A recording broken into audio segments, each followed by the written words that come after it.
Daylight saving time ends on Sunday and our clocks will fall back 1 hour. Days will be shorter as temperatures drop, which can impact our moods. And this morning we welcome Dr. Gloria Petrozelli. She's a psychologist with UC Davis Health. Thanks so much for joining us this morning. We appreciate it. Great to be with you. Thank you. Can you explain, are there some specific mental health conditions that are more affected by this time change? Yeah, there's seasonal affective disorder, which is considered a depressive disorder, is a subtype of depression. And so if someone has a history of depression or mood disorders, that would probably make them more at risk for being affected by this time change. Why do you believe that some people do have this impact to their bodies and their mental health because of this change? Well, firstly, we're all going through this change, right? We're all affected by it, and some get affected more than others. There's some general factors, such as being female. So females are diagnosed more with seasonal affective disorder than males.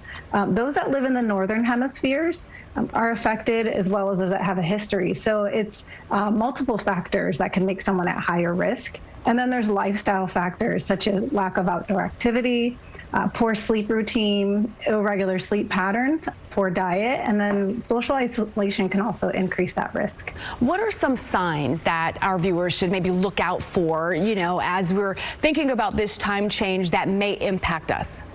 Yeah, this is a really important one. Since we know that seasons are predictable, we go through this time shift every year. So it's important to know your pattern. But there is a pattern that if all of these symptoms within the 2 weeks, if that onsets, we want to make sure and get some help. So specifically, if you're feeling sad, irritable, depressed, if you're noticing some appetite changes where you're not eating as much or you're eating too much, which can lead to weight gain, if you're isolating, if you're not wanting to engage with life or work or relationships, all of those during a 2-week period are really important to keep aware of and to reach out for help with a licensed mental health professional. And what are some other ways for people to cope if they do start to notice these changes?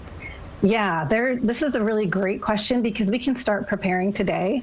We know the time change is going to happen tomorrow, but 5 things I would say is to try to get daylight, try to maximize your sunlight, right? So those 10 to 15 walks every minute counts to get outside. That will help you kind of acclimate and get your brain kind of geared up for starting the day, easing into the change. So making tiny adjustments throughout. So whether that's, keeping a consistent sleep routine, so going to bed at the same time, waking up at the same time, being proactive in scheduling social activities. So what we know is social isolation can be really detrimental to our health. So planning those activities, committing to them and going to them, even though it might be dark and you want to stay inside, we should kind of follow through with those plans and make it cozy, not isolating. So isolation is not a coping skill, right? So we want to make sure we stay connected with our loved ones and also give our bodies time to adjust to the shift. So it's temporary. I think planning ahead can be really important, and maximizing sunlight and keeping healthy lifestyle can be really helpful. All right, a lot of great advice and information.